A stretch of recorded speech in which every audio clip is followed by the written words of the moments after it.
Is the administration considering more aggressive containment options, like a quarantine, a national curfew? We're coming out with strong suggestions, and it's becoming a little bit automatic. You look at people, they're not doing certain things. People are self-containing to a large extent. Are you considering instituting a nationwide lockdown? At this point, not nationwide, but well, there are some places in our nation that are not very affected at all. But we may look at certain areas, certain hotspots, as they call them.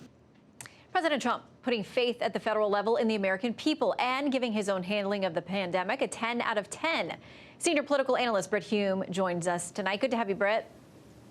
Thanks, Shannon. All right, I want to read a tweet that you had out today. President Trump's COVID-19 actions have been sensible and in some cases bold.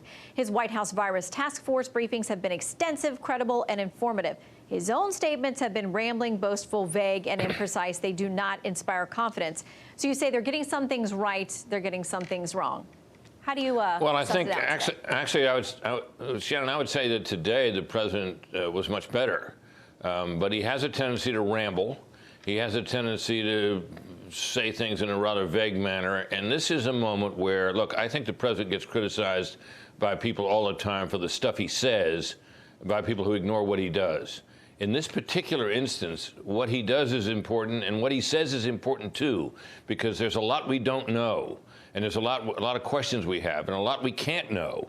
And it is very important for the people who speak about this, the president included, to speak with a certain precision and to be careful what they say. For example, when he said today that, this might last into August. Well, pretty soon Anthony Fauci was up there trying to straighten out that it could go that long, but we're going to be assessing it on a 2-week basis. Mm-hmm.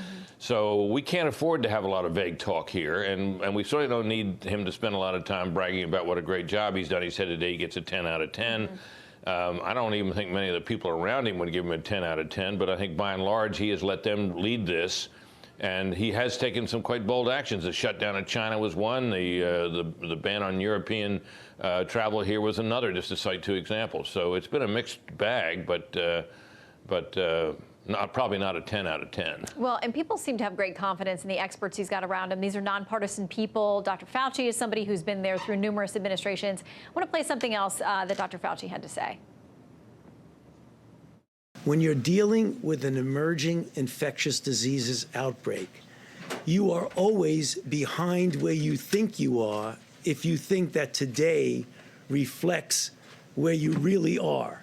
That's not word speak. It means if you think you're here, you're really here because you're only getting the results. Therefore, it will always seem that the best way to address it would to be doing something that looks like it might be an overreaction. And Bert, what about threading that needle? Because, listen, if you're talking about trying to flatten that curve, trying to slow down the progression so that doctors and hospitals can handle this, people talk about that being maybe an overreaction of conduct so that you can stop those kinds of things. But then there's this other side of it, which is the economic overreaction, where people seem to be feeling that there is a lack of credibility there, that what's happening with the markets and some of the decisions that are being made aren't supported by the data. I mean, the virus and the economic virus seem like 2 different problems.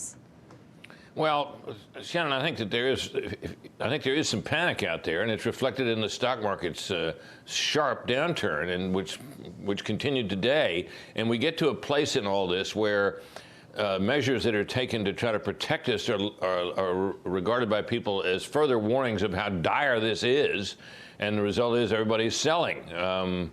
I think the sell-off has provided a golden opportunity with people with a little bit with some cash, some guts, and some time, but not everybody has that. People are scared, so they're selling.